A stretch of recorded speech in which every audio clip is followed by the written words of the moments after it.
జై తెలంగాణ, జై తెలంగాణ, జై తెలంగాణ. గౌరవనీయులు పెద్దలు మాజీ మంత్రివర్యులు పట్నం నరేందర్ రెడ్డి గారికి, వారి కుటుంబానికి, వారితో పాటు కొడంగల్ నియోజకవర్గంలోని మీ అందరికీ అండగా ఉంటున్న పెద్దలు శ్రీమతి సబితా ఇంద్రారెడ్డి గారికి, గౌరవనీయులు పెద్దలు మాజీ మంత్రివర్యులు అన్న గుంతకండ్ల జగదీశ్వర్ రెడ్డి గారికి, గౌరవనీయులు మాజీ మంత్రివర్యులు పెద్దలు అన్న శ్రీ పొన్నాల లక్ష్మయ్య గారికి, గౌరవనీయులు మాజీ మంత్రివర్యులు ఈరోజు మీ అందరికీ కొడంగల్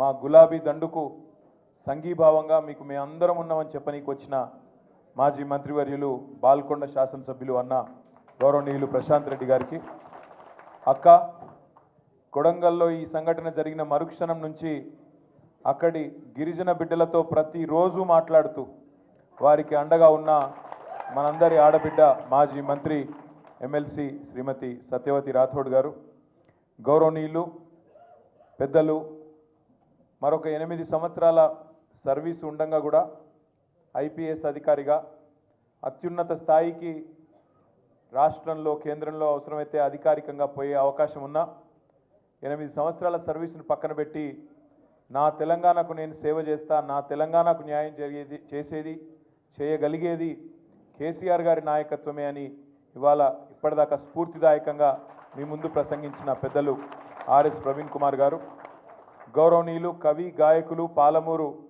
ముద్దుబిడ్డ అన్న పెద్దలు ఎమ్మెల్సీ శ్రీ కోరేటి వెంకన్న గారు, అన్నగారు అన్న దేశపతి శ్రీనివాస్ అన్న మాట్లాడినాక మనకు నిజానికి మాట్లాడుతుందికి ఉండదు. అద్భుతంగా ఇప్పటిదాకా మిమ్మల్ని ఉర్రు తొలగించే విధంగా ప్రసంగించిన ఎమ్మెల్సీ పెద్దలు అన్నగారు దేశపతి శ్రీనివాస్ గారు, తమ్ముడు మొట్టమొదటిసారి మనం ఈ సంవత్సర కాలంలో మరి పాలమూరులోనే పాలమూరు పౌరుషం రుచి చూపెట్టి రేవంత్ రెడ్డికి చుక్కలు చూపెట్టి ఎమ్మెల్సీగా గెలిచిన మా తమ్ముడు నవీన్ కుమార్ రెడ్డి గారు, అదేవిధంగా పట్నం కుటుంబ వారసుడు మా తమ్ముడు మీ అందరికి అండగా ఉన్న పట్నం అవినాష్ రెడ్డి గారు, అదేవిధంగా వేదిక పైన ఉన్న మరొక తమ్ముడు మా ఎమ్మెల్యే హుజూరాబాద్ కౌశిక్ రెడ్డి గారు, పాడి కౌశిక్ రెడ్డి గారు, అదేవిధంగా మా తమ్ముడు బాల్కా సుమన్ గారు మాజీ ఎమ్మెల్యే గారు, ఈ కార్యక్రమానికి అధ్యక్షత వహిస్తున్న సోదరుడు వికారాబాద్ జిల్లా పార్టీ అధ్యక్షుడు వికారాబాద్ మాజీ శాసనసభ్యుడు తమ్ముడు డాక్టర్ మెతుకు ఆనంద్ గారు, చాంద్ పాషాబాయి గారు, అదేవిధంగా సలీం గారు, గజ్జల నాగేష్ గారు, తమ్ముడు మైపాల్ గారు, అదేవిధంగా వేదిక పైన మా కొడంగల్ నాయకత్వం మొత్తానికి నేను ఎవరో పేర్లు చెప్పలేదు, మనుషులనే తిట్టుకోరి బయట తిట్టుకోరి కోరుతూ మరి వేదిక ముందున్న ఉదయం 3 గంటల నుంచి అరెస్టు చేస్తానని పోలీసు వాళ్ళని ఇళ్లకు పంపించిన నీ సంగతి ఏందో మా సంగతి ఏందో చూపెడతామని చెప్పి ఇక్కడికి వచ్చిన మా కొడంగల్ అన్నదమ్ములకు ఆడబిడ్డలకు ముఖ్యంగా మా ఆడబిడ్డలకు హృదయపూర్వకంగా నమస్కారాలు, హృదయపూర్వకంగా మీ చైతన్యానికి వందనాలు. సరిగ్గా 35 రోజులైంది నరేందర్ రెడ్డి గారిని అరెస్ట్ చేసి, వారితో పాటు దాదాపు 30 మంది రైతులను అరెస్ట్ చేసి 35 రోజులైంది. ఒక మాట మాత్రం ఖచ్చితంగా చెప్పాలి, నరేందర్ రెడ్డి గారి కుటుంబాన్ని కలవడానికి మొట్టమొదటి రోజు పోయినప్పుడు వారి తల్లిగారు నరేందర్ రెడ్డి గారి అమ్మగారు 92-93 ఏళ్ళ వయసు ఉంటుంది ఆ పెద్దమ్మకు, నేను సబితక్క పోతే మావోడు చాలా మెత్తటోని కొంటవేను బిడ్డ అన్నది.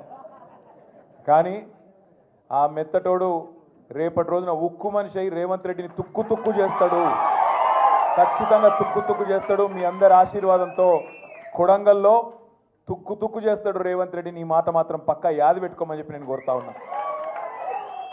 ఈ సందర్భంగా నిజంగా నరేందర్ గుండె ధైర్యానికి, ఆ రైతుల గుండె ధైర్యానికి మనందరం కూడా సెల్యూట్ చేయాలి. కేసీఆర్ గారి నాయకత్వంలో ఎట్లయితే ఉద్యమంలో ధీశాలిగా పోరాడినామో ఇవాళ నిజంగా మీ కొడంగల్ చైతన్యం చూస్తూ ఉంటే మొత్తం మా అందరికీ కొత్త ఉత్సాహం వచ్చింది, మా అందరికి కూడా గుండె ధైర్యం వచ్చింది. ఎందుకంటే సంవత్సరం కిందట అనుకోకుండా ఎన్నికలు ఓడిపోయినాం. ఇందాక దేశపతి శ్రీనివాస్ గారు ఒక నక్క కథ చెప్పిండు. ఆ నక్క వినయాలు ప్రదర్శించుకుంటూ రేవంత్ రెడ్డి అనే ఒక నక్క మొత్తం రాష్ట్రం అంతా తిరిగి అరిచేతుల వైకుంఠం చూపెట్టి ఎవరికి ఏది కావాలంటే అది ఇస్తా అన్నాడు. డిసెంబర్ 9 నాడు ఉరుకుండ్రి, మీరు రుణం తెచ్చుకొని 2 లక్షల రూపాయలు తెచ్చుకోండి, నేను వస్తూనే ఉన్నా, సంతకం పెడతా. ఏది పోయిన డిసెంబర్ 9 2023 అది పోయింది. సంవత్సరం దాటింది, ఈ డిసెంబర్ 9 కూడా పోయింది. అయిందా రుణమాఫీ? 2-3 సార్లు రేవంత్ రెడ్డి కాంగ్రెస్ వాళ్ళు ఆడ ఈడ మాట్లాడినారు. ఏమని? రుణమాఫీ చేసినామని. అంటే నేను ఒక్కటే అన్నా, దమ్ముందా? పోదామా?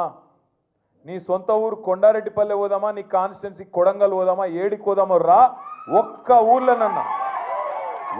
ఊర్లోనన్నా 100% రైతులు కనుకొచ్చి రుణమాఫీ అయిందని చెప్తే నేను రాజకీయ సన్యాసం చేసి ఆడికెళ్ళటే వెళ్ళిపోతాం, మళ్ళా రాజకీయాల్లో కూడా ఉండా అని చెప్పిన.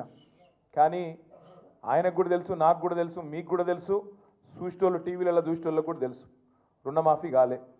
ఎంత మోసం అంటే 49,500 కోట్లు మొత్తం కావాలి రుణమాఫీకి. నా లెక్క కాదు. రేవంత్ రెడ్డి ప్రభుత్వంలోకి రాగానే మొట్టమొదటి వారం 10 రోజుల్లోనే state level bankers committee meeting పెట్టిండు, బ్యాంకులతో మీటింగ్ పెట్టిండు.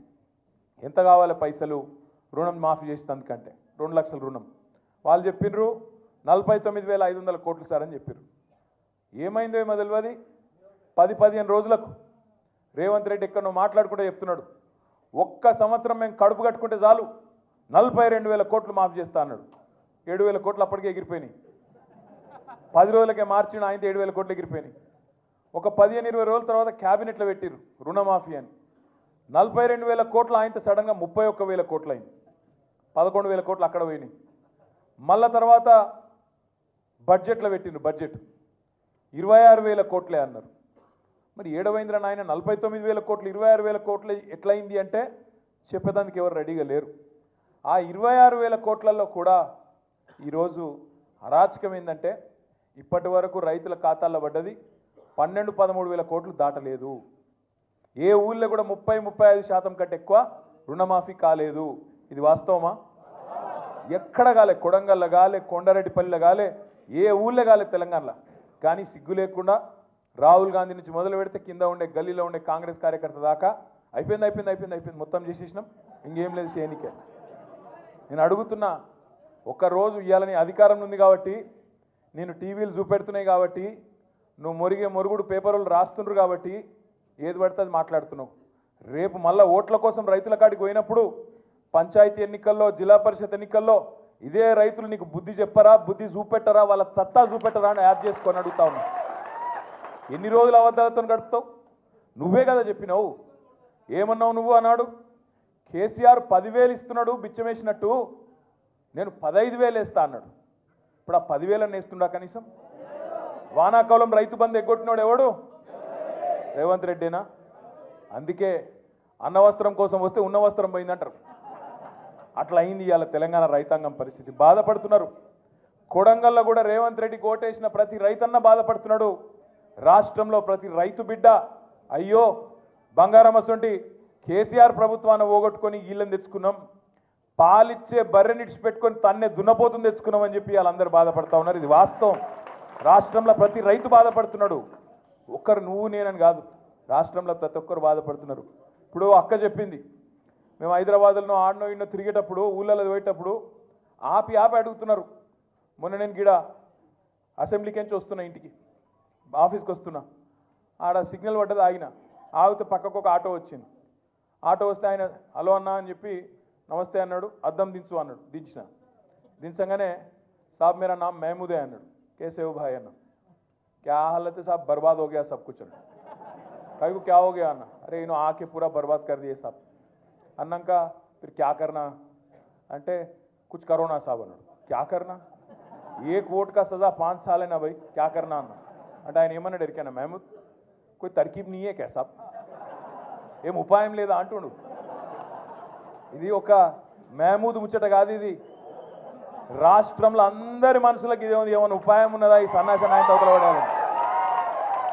కానీ ఒకటి మాత్రం వాస్తవం, జనరల్గా ఒక 3.5-4 ఏళ్ళకి వస్తుంది కోపం ప్రభుత్వం మీద. పని చేయకపోతే 3 ఏళ్ళు చూస్తారు, 4 ఏళ్ళు చూస్తారు. తెలంగాణ ప్రజలు మంచోళ్ళు, చేస్తాడేమో, ఏమో ఇంకా టైం ఉన్నది కదా, ఇంకా వచ్చే సంవత్సరం చేస్తాడేమో, మళ్ళీ బడ్జెట్లో పెడతాడేమో, 6 నెలలకేమైనా చేస్తాడేమో, ఇట్లుంటుంది కథ. కానీ రేవంత్ రెడ్డి కాడికి వచ్చే వరకు మాత్రం సంవత్సరం లోపట్నే ఆ నీలి రంగు నక్క మొత్తం వర్షంలో తడిసింది, అసలు రంగు బయట పడ్డది. ఎప్పుడు ఈ నక్కను వదిలించుకుందామని తెలంగాణ సమాజం మొత్తం ఇవాళ ఎదురు చూస్తూ ఉన్నది. ఇది వాస్తవం. 1-2 కాదు, ఎన్ని అబద్ధాలు.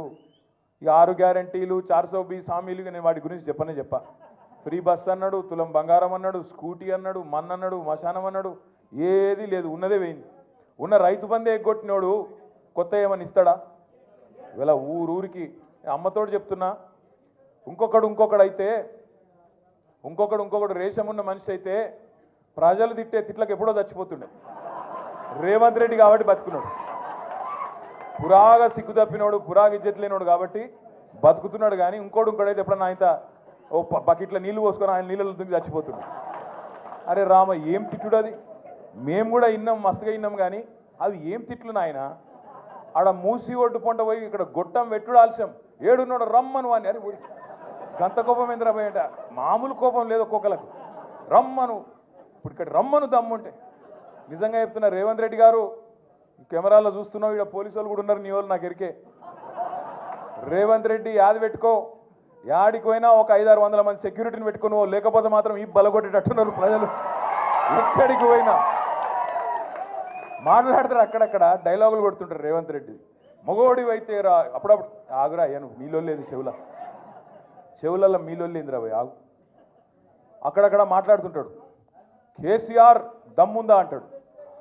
కేసీఆర్ అంటాడు. నేను అంటున్నా, కేసీఆర్ కావాలంటే ఈయనకు మన సోషల్ మీడియాలో పోస్టులు పెట్టే పిల్లగానే తట్టుకోలేకపోతుండే ఈయనకడ కేసీఆర్ కావాలన్నాడు. అవసరమా? ఈ చిట్టినాయుడు గింత మనిషి వీడు, వాడు మళ్ళీ చిట్టెలుక గాయన కంటే కేసీఆర్ కావాలన్నాడు. అందుకే మేము చెప్పినాం మొన్న, అంత లేదు నీకు, చేతనైతే అక్క అడిగింది. ఇలా పొద్దున జగదీష్ అన్న కూడా చెప్పిండు. ఏం చెప్పిండు? ఇప్పుడు అసెంబ్లీ నడుస్తుంది కదా, రేవంత్ రెడ్డి గారు నాకు ఈ భాష ఇష్టం ఉండదు నిజంగా చెప్పానంటే, కానీ తప్పదు. నాకు నిజంగా అప్పుడప్పుడు నాకు ఇష్టం ఉండదు. నేను చదువుకున్నా, రేవంత్ రెడ్డి లెక్క నేను ఆడ ఆవారా తిరిగినోని కాదు. చదువుకున్నా, కష్టపడ్డా. నేను ఎక్కడో పోయి బయట దేశంలో పోయి కొంత ఉద్యోగం సంపాదించుకున్నా, కొంత పేరు సంపాదించుకున్నా. నాకు ఇష్టం ఉండదు. కానీ ఇక కుక్కగాడుకు చెప్పు దెబ్బ అన్నట్టు ఇస్తుంటోళ్ళకి ఇట్లే చెప్తేనే అర్థమవుతుంది. అందుకే చెప్తున్నా, రేవంత్ రెడ్డికి అడుగుతా ఉన్నా నేను, రేవంత్ రెడ్డి నువ్వు నిజంగానే మగాడివే అయితే అసెంబ్లీ నడుస్తుంది కదా, 15-20 రోజులు పెట్టు. మొదలు 10-15 రోజులు మొత్తం రాష్ట్రంలో ఉన్న ప్రజల సమస్యలు మాట్లాడదాం. లగచర్ల మాట్లాడదాం, గురుకుల పాఠశాలలు మాట్లాడదాం, అక్కడ ఉన్న సమస్యలు మాట్లాడదాం, రాష్ట్రంలో నువ్వు చెప్పిన 6 గ్యారంటీలు మాట్లాడదాం, ఆటో డ్రైవర్లు ఎందుకు చచ్చిపోతున్నారో మాట్లాడదాం, చేనేత కార్మికులు ఎందుకు చచ్చిపోతున్నారో మాట్లాడదాం, బోనస్ ఎందుకు ఇస్తలేవో మాట్లాడదాం, మిగతా అన్ని విషయాలు మాట్లాడదాం. నీకు ఇష్టం ఉన్నంత కాలం రాష్ట్రం అప్పుల పాలైందని తప్పుడు ప్రచారం చేస్తున్నావు కదా, అది కూడా మాట్లాడదాం. నువ్వు నిజంగానే మొగాడు అయితే 10 రోజులు ఇదంతా ఒడిచిపోయినాక మిగిలిన 4-5 రోజులు ఉన్నాయి కదా, ఈ స్కాము ఆ స్కామ్ అంటున్నావు కదా, మొగోనివైతే అసెంబ్లీలో చర్చ పెట్టు, అక్కడనే సమాధానం చెప్తా నీకు. అసెంబ్లీలోనే చెప్తా ఉన్నా. ఈ ఫార్ములా ఆ ఫార్ములా అంటున్నావు కదా, ఏ ఫార్ములా అన్నదే నీ ఇష్టం. తీసుకురా అసెంబ్లీలో పెట్టు. 4 గోడల మధ్యన క్యాబినెట్లో కూర్చొని ఎవరిని ఎట్లా లోపల పెట్టాలి, ఎవరి మీద ఏం కేసు పెట్టాలి, ఎవరిని ఎప్పుడు నూకాలి, ఇది కాదు ప్రభుత్వం చేయాల్సిన పని. ప్రభుత్వం చేయాల్సిన పని ప్రజాహితమైన పని చేయాలి, ప్రజలకు మంచి చేసే ఆలోచన చేయాలి. ఎప్పటి నుంచి మరి కొత్త రేషన్ కార్డులు ఇవ్వాలి, ఎప్పుడు పెంచిన పెన్షన్లు ఇవ్వాలి, ఎప్పుడు 6 గ్యారంటీలు అమలు చేయాలి, ఎప్పుడు 420 హామీలు అమలు చేయాలి. బీసీ డిక్లరేషన్లో చెప్పినావు, రైతు డిక్లరేషన్లో చెప్పినావు, విద్యార్థి డిక్లరేషన్ అని చెప్పినావు, ఎస్సీ ఎస్టీ డిక్లరేషన్ అని చెప్పినావు. వాటిలో చెప్పిన మాటలు ఎప్పటి నుంచి అమలు చేస్తావో గవి చర్చ చేయాలి క్యాబినెట్లో. గవేవి లేవు. మీరు చూస్తున్నారు ఎంత ఎంత ఎక్కింది అహంకారం నెత్తికంటే. మొన్న మీరు చూసిండ్రు, ఢిల్లీలో ఇండియా టుడే అని ఒక టీవీ ఆడ చర్చ పెట్టింది. రేవంత్ రెడ్డి వేయండు. పోతే అక్కడ అడిగినరు వాళ్ళు, ఏం సార్ నువ్వు ఎవరిని పడితే వాళ్ళని జైల్లో పెడుతున్నావట, ఏం సంగతి అంటే, నేను ఎవరిని పెట్టినా అన్నాడు. మరి లగచర్ల రైతులను పెట్టినావు కదా, 30-40 రోజులకెళ్ళి వాళ్ళు ఉన్నారు కదా అంటే, వాళ్ళు కొట్టినరు, కలెక్టర్ని కొట్టినరు మాట్లాడతాడు. కలెక్టర్ ఏమో నన్ను ఎవడు కొట్టలేదని చెప్తాడు. కలెక్టర్ ఏమో నా దాడే జరగలేదు, కొట్టనే లేదు ఎవడని కలెక్టర్ చెప్తాడు. కానీ రేవంత్ రెడ్డి మాత్రం కొట్టినరు అని చెప్తా ఉన్నాడు. నేను ఒక్క మాట అడుగుతున్నా, దయచేసి మీరు గుర్తుపెట్టుకోండి. ఒక లగచర్లలో రైతులనే కాదు, ఇలా సోషల్ మీడియాలో పోస్టులు పెట్టే పిల్లలకు ఎస్ఐలు ఫోన్ చేస్తున్నారు, సిఐలు ఫోన్ చేస్తున్నారు, డిఎస్పీలు ఫోన్ చేస్తున్నారు. నేను చెప్పేది కరెక్టేనా? ఫోన్ చేసి బెదిరిస్తున్నారు. ఎందుకు బిడ్డ మీకు లోపల పెడతాం, కేసులు పెడతాం, లోపలేస్తాం అని మాట్లాడుతున్నారు. ఇప్పుడే ప్రవీణ్ గారు చెప్పినట్టు కోస్గిలో మీరు ఇక్కడికి వస్తుంటే, హైదరాబాద్లో మీ పార్టీ ఆఫీస్కి మీరు వస్తుంటే, మీ ఇంటికి మీరు వస్తుంటే ఆడబెట్టి మీ మీద పీడీ యాక్ట్ పెడతాం, లోపలేస్తాం అని బెదిరించుడు. దాంతోపాటు ఎల్ఎన్టీ అనేది ఒక పెద్ద కంపెనీ, హైదరాబాద్లో మెట్రో కట్టిరు. ఆయన మొన్న మదినప్పుడు హైదరాబాద్కి వచ్చిండు. వచ్చి ఆయన విలేకరులతో మాట్లాడుకుంటూ ఒక మాట అన్నాడు. ఏమన్నాడు? ఈ ఫ్రీ బస్సు పెట్టినాక మాది కొద్దిగా తగ్గింది గిరాకీ అన్నాడు. అంటే రేవంత్ రెడ్డి ఏమంటాడు ఎరికేనా? నూక్కుని రావని లోపల అంటాడు. అరే అది ఉన్నట్టు చెప్పుడు కూడా తప్పేనా? చెప్పుడే కాదు, ఇండియా టుడే టీవీలో చెప్తుండు అని నూకుమన్నా నేను నూకుమంటే వాడు బొంబాయి వారిపోయింది అంటుండు. అంటే ఇక నీకు ఎవరు ఖిలాఫ్ ఆఖరికి పాపం. కానీ ఇది ఏం తప్ప? ఇంకా యాక్టరు, సినిమా యాక్టరు, ఈయన పేరు మర్చిపోయిండు. ఆయన చెప్పేటప్పుడు పేరు మర్చిపోయిండు. తెలంగాణ సీఎం అని చెప్పి అడిగి చూసిండు కొద్దిగా. మనవానికి ఆయన ఎక్కడన్నా తలిగింది. అయితే నేనేమంటున్నా, గింత అన్యాయం అని పేరు మర్చిపోతే జైలు పెడతావు. ఇక గట్ల తయారైండు మన చిట్టినాయుడు. నేనేమంటున్నా, దయచేసి మీ అందరికి ఒకటే కోరుతున్నా, మీకు ఇవాళనే నాంపల్లి కోర్టులో పట్నం నరేందర్ రెడ్డి గారిది, అదేవిధంగా 27 మంది రైతులది మొత్తం నిన్న ఇవాళ వాదనలు మొత్తం అయిపోయినాయి. అన్న చెప్పింది కరెక్ట్. ఆర్ఎస్ ప్రవీణ్ అన్న 24 రోజులు ఆడికెళ్ళి వికారాబాద్ కోర్టుకెళ్ళి ఇక్కడికి ఫైల్ రాలే. అప్పుడు మళ్ళీ పీపీ లేకుండే. మళ్ళా మన పట్నం నరేందర్ రెడ్డి భార్య శృతి, తర్వాత మన నాయకులు, మన లాయర్లు, మన లీగల్ సెల్లోళ్ళు పాపం అందరు తనలాడి ఆడ హైకోర్టులో రిజిస్ట్రార్ దగ్గర పోయి ఇట్లా ఉన్నది పరిస్థితి, 24 రోజులు అమాయకులు పాపం వాళ్ళు జైలు ఉన్నారు, ఇది అన్యాయం అంటే నిన్న ఈరోజు వాదనలు పూర్తయినాయి. మరి అన్నీ అనుకూలిస్తే అంతా మంచిగా జరిగితే రేపు తీర్పు వెలువడే అవకాశం ఉంది. మంచి జరగాలని చెప్పి మనస్ఫూర్తిగా ఆశిద్దాం. మంచి జరగాలని మనస్ఫూర్తిగా అందరం కోరుకుందాం. దబ్బన మనకు అనుకూలంగా తీర్పు రాకపోతే వెంటనే హైకోర్టుకు పోదాం, అవసరమైతే సుప్రీంకోర్టు దాకా కూడా పోదాం. వదిలిపెట్టద్దు, ఎట్టి పరిస్థితుల్లో రాజీ పడద్దు. ఒక్క మాట నేను మిమ్మల్ని కోరుతా ఉన్నా. మేము పోయినాం, సంగారెడ్డి జైలుకి పోయినాం, చెర్లపల్లి జైలుకి పోయినాం. ఎక్కడైతే నరేందర్ అని ఉన్నాడో పోయి కలిసినాం. మీ నాయకుడు ఎంత గొప్పవాడంటే పట్నం నరేందర్ రెడ్డి, మేము చెర్లపల్లి జైలుకి పోతే నేను, సబితక్క, మహమూద్ భాయ్, ఇంకా మా లక్ష్మారెడ్డి గారు అందరం పోతే శ్రీనివాస్ గౌడ్ సాబ్ కూడా వచ్చిండే. ఏమన్నాడు ఎరికైనా నరేందర్ రెడ్డి? అన్నా నా గురించి విడిచిపెట్టండి అన్నా, ఆ రైతులను విడిచిపెట్టండి, రైతులను జల్దీ బయటికి తీసుకొచ్చే ప్రయత్నం చేయండి, నేను మంచిగానే ఉన్నా, నాకేం కాదు, వాళ్ళని చూసుకోండి మీరు అని చెప్పి మీ నాయకుడు పట్నం నరేందర్ రెడ్డి గారు మాకు చెప్పిండు. ఒక అంత గొప్ప నాయకుడు మీకున్నాడు, మీ కొడంగల్లా, భయపడే అక్కర్లేదు. రెండోది, ఈ అంశాన్ని ఇక్కడితో వదిలిపెడతామని చిట్టినాయుడు అనుకుంటే ఆయనంత పిచ్చోడు ఎవడు లేడు. ఖచ్చితంగా ఢిల్లీలో పార్లమెంట్లో కూడా ఈ అంశాన్ని లేవనెత్తుతాం, రాజ్యసభలో కూడా మన గొంతు విప్పుతాం. మిగతా వాళ్ళు కలిసి రాకపోవచ్చు గాక, బీజేపీ వాళ్ళు మాట్లాడరు, ఇంకొకడు మాట్లాడాడు, కాంగ్రెస్ వాడు ఎవడు మాట్లాడాడు, ఎవరు మాట్లాడకపోయినా తప్పకుండా కేసీఆర్ గారి దండుగా, కేసీఆర్ గారి దళంగా, తెలంగాణ గలంగా మనమే మాట్లాడతాం, మనమే కొట్లాడతాం. ఇక్కడ లగచర్ల బిడ్డలకు న్యాయం జరిగేంత వరకు వదిలిపెట్టమనే మాట కూడా నేను విజ్ఞప్తి చేస్తా ఉన్నా. ఇంకొక మాట కూడా మీకు తప్పకుండా ఈ సందర్భంగా నేను చెప్పాలి. వాళ్ళు రేవంత్ రెడ్డి హుంకరిస్తున్నాడు. వాళ్ళ అన్నగాడు తిరుపతి రెడ్డి, ఆ మండల కాంగ్రెస్ పార్టీ ప్రెసిడెంటు అందరు కలిసి ఇవాళ ఏం చేస్తున్నారు? లెక్కబెట్టి దాడి చేసింది అనుకుంటా ఓ దిక్కు ఆరోపణ చేసుకుంటా, అందులో ఆ రోజు నిరసనలో పాల్గొన్న వాళ్ళల్లో కాంగ్రెస్ వాళ్ళు ఉంటేనేమో వాళ్ళని పక్కకు పెట్టిండ్రు, వాళ్ళని అరెస్ట్ చేయలే. వాళ్ళ మీద మరి ఫోటోలలో వాళ్ళకి స్పష్టంగా కనబడుతున్నా వాళ్ళని ముట్టుకోలే. కానీ మనోళ్ళని తీసుకుపోయి 47 మంది మీద కేసు పెట్టి ఇప్పటికి 27-28 మందిని అరెస్ట్ చేసి ఇంకొక కొంతమందిని కూడా పట్టుకొచ్చే ప్రయత్నం చేస్తున్నారు. ఇంకా మళ్ళీ హుంకరిస్తున్నాడు రేవంత్ రెడ్డి. మీ దెబ్బకు వెనుకకు తగ్గిండు. లగచర్లలో మొదలు ఫార్మా అన్నాడు, ఇప్పుడు ఫార్మా వెనుకకు తీసుకుంటున్నాను ఒక దిక్కు చెప్పి కుడి చేత్తో వెనుకకు తీసుకున్నాడు, ఎడమ చేత్తోని ఇండస్ట్రీ జోన్ అట, ఇండస్ట్రియల్ జోన్ పెడతా, మా కొడంగల్లో పరిశ్రమలు పెడుతుంటే కొంతమంది సన్నాసులు మాట్లాడుతున్నారు అని చెప్పి మొన్న అక్కడెక్కడ మాట్లాడిండు. ఒక దిక్కేమో ఆయన్నే అంటాడు, తొండలు గుడ్లు పెట్టని తొండలు గుడ్లు పెట్టని భూములు మా కొడంగల్ భూములు, అక్కడ నేను పరిశ్రమ పెడుతుంటే మీకేమైంది అంటున్నాడు. అనగానే నిజంగా నాకైతే మనసులో ఎక్కడో నొచ్చుకున్నది. అరే కొడంగల్ రైతులు ఎవరన్నా మాట్లాడతారా అనుకున్నా నేను. ఒక అమ్మాయి, ఒక ఆడపిల్ల, ఆ అమ్మాయి మాట్లాడింది. ఆ అమ్మాయి వీడియో పెట్టింది తెల్లారి.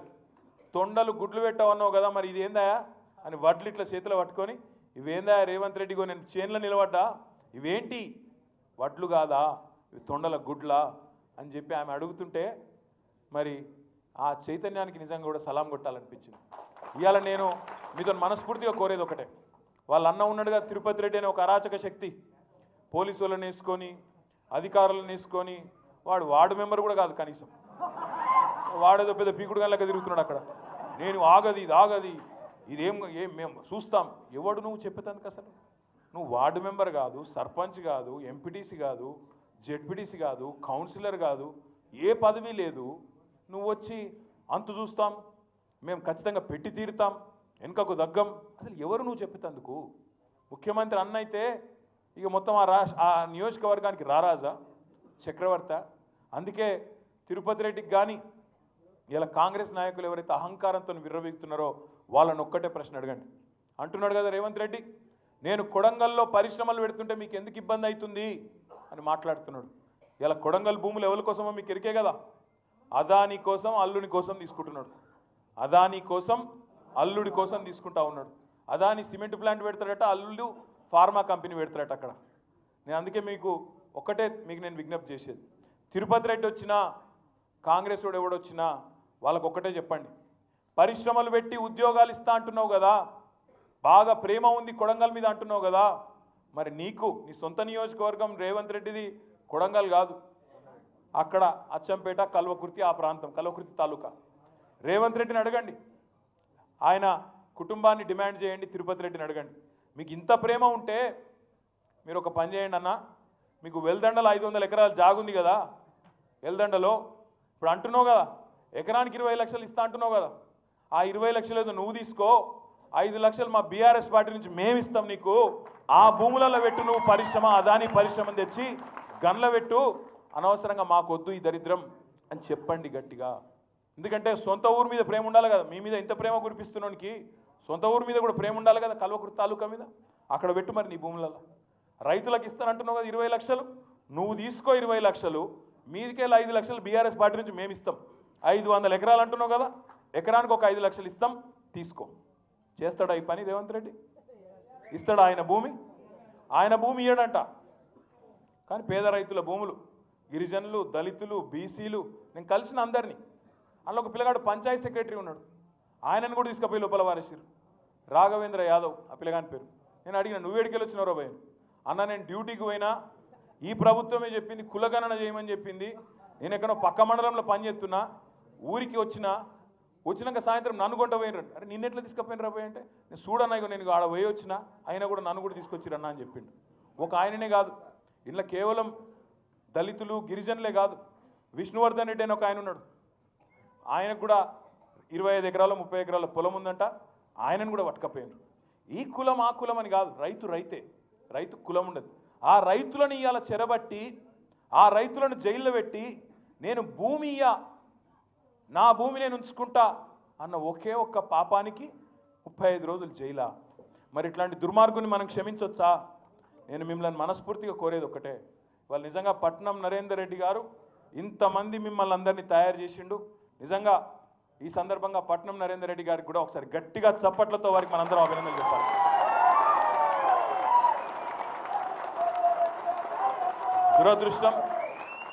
దురదృష్టం అట్లాంటి మంచి నాయకుడిని ఎమ్మెల్యేగా మనం గెలిపించుకోలేకపోయినాం. సరే, ఈ నక్క చెప్పిన మాటలకు, ఆయన నక్క వినయాలకు కొంతమంది మోసపోయినారు, పర్వాలేదు. కానీ రేపటి కాలం మనది, రేపటి సమయం మనది. తిరిగి ఖచ్చితంగా ఏది ఎక్కడ కోల్పోయినామో కొడంగల్ నుంచే తిరిగి మన జైత్ర యాత్ర మొదలు కావాలి. రేవంత్ రెడ్డిని తుక్కు కింద అదే కాన్స్టిట్యున్సీలో ఓడగొట్టాలి.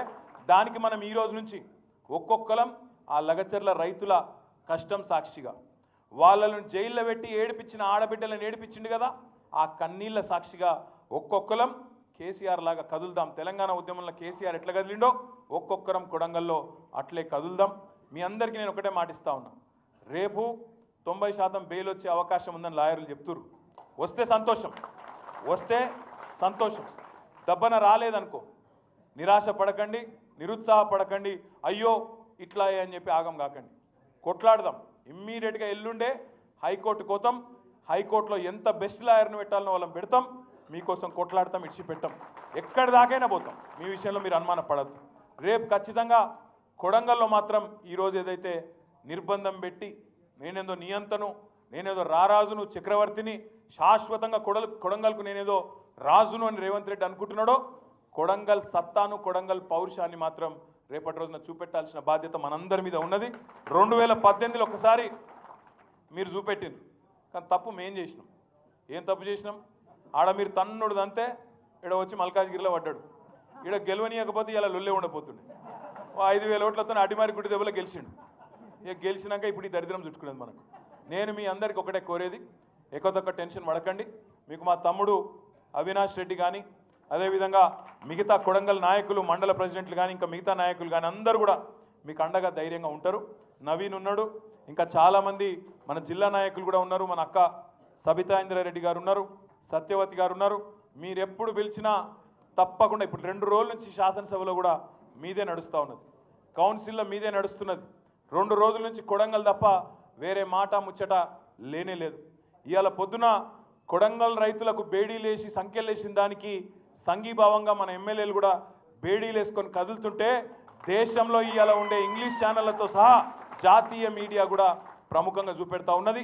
ఏం జరుగుతున్నది తెలంగాణలో అడుగుతూ ఉన్నది. తప్పకుండా మనం అడగాలి. ప్రవీణ్ గారు అన్నారు, అక్క కూడా అన్నది, నాకు రాహుల్ గాంధీ ఇల్లు అడ్రస్ చెప్పు అని చెప్పి లగచర్ల జ్యోతి అడిగిందని. నిజంగా కూడా అడగాలి రాహుల్ గాంధీని. నువ్వు నాయకుడవైతే, నువ్వు నిజంగా నాయకుడవైతే రాహుల్ గాంధీ లగచర్లకు రా, కొడంగల్కు రా, ఇక్కడి బిడ్డలతో కూసో, వాళ్ళ బాధ, వాళ్ళ వేదన, వాళ్ళ మనసులో ఏముందో తెలుసుకునే ప్రయత్నం చెయ్యి. రేవంత్ రెడ్డి అనే ఒక మూర్ఖుడు వాడు చెప్పే మాటలు విని ఆగమయ్యి నీ పార్టీ ఇప్పటికే బొందలపడ్డది. నీ కాంగ్రెస్ పార్టీ మళ్ళా తెలంగాణలో కోలుకోలేని విధంగా శాశ్వతంగా రేవంత్ రెడ్డి అనే మూర్ఖుడు దెబ్బతీస్తూ ఉన్నాడు. నువ్వు ఇట్లే పోతే నీ పార్టీ మళ్ళీ లేవని కూడా లేవదనే మాట కూడా వారికి కూడా మనం చెప్పాలి, చెప్పుదాం. చివరిగా నేను ఒకటే ఒక్క మాట చెప్పి నేను మీకు ముగిస్తా. నేను చివరిగా ఒకటే ఒక్క మాట మీకు చెప్తా ఉన్నా. రైతులను, లగచర్ల రైతులను విడుదల చేయాలి. దానికి సంబంధించి ఆ పోరాటం ఆగదు, కొట్లాడుతూనే ఉంటాం. ఇంకా 3 రోజులు అసెంబ్లీ ఉంది, అక్కడ కూడా వదిలిపెట్టాం. అదే మాదిరిగా న్యాయ పోరాటం కూడా చేస్తాం. సలీం చెప్తున్నాడు, కొంతమందిని అరెస్ట్ చేసిండ్రు, మన వాళ్ళని కూడా ఇంకా స్టేషన్లలో ఉన్నారని. ఇప్పుడు ఇక్కడ మేమందరం కూడా ఉన్నాం. ఇప్పుడే ఎస్పీ గారికి, మిగతా అధికారులకు కూడా మాట్లాడతాం. వారిని వెంటనే విడిపించే ప్రయత్నం కూడా చేస్తాము. వారిని వెంటనే మీరు తిరిగిపోయే లోపలనే వాళ్ళని కూడా విడిచిపెట్టే ప్రయత్నం చేస్తాం. చివరిగా కొడంగల్లో ఇంత శక్తివంతంగా మీరున్నారు, దయచేసి జావగారి పోకండి. నీరు ఎక్కడ కూడా నిరుత్సాహపడకండి. మీకు ఎప్పుడు ఏ కష్టమున్నా ఊరికొస్తాం. ఇవాళ వాళ్ళని ఎట్లా చూసుకుంటున్నామో, నరేందర్ని కానీ, లగచర్ల రైతులను కానీ, మిమ్మల్ని కూడా కంటికి రెప్పలాగా కాపాడుకునే బాధ్యత మాది, మా అందరిది. ఇంకొక 2 ఏళ్లలో ఇప్పుడు మీరు చూస్తున్నారు కొత్త జమిలి ఎన్నికలను కూడా అంటాను. కాబట్టి దరిద్రం ముందే పోయినా పోతుంది మనకు. అప్పటిదాకా 28 దాకా అవసరం లేదు, ముందే పోయే అవకాశం ఉంది. కాబట్టి మీరు ధైర్యంగా ఉండండి. తప్పకుండా మీ అందరికి మేము అండగా ఉంటామని చెప్పి కూడా తెలియజేస్తూ, మళ్ళొక్కసారి ఇంత పెద్ద ఎత్తున ఇక్కడ దాకా వచ్చినందుకు మీ అందరికి ధన్యవాదాలు, నమస్కారాలు. జై తెలంగాణ.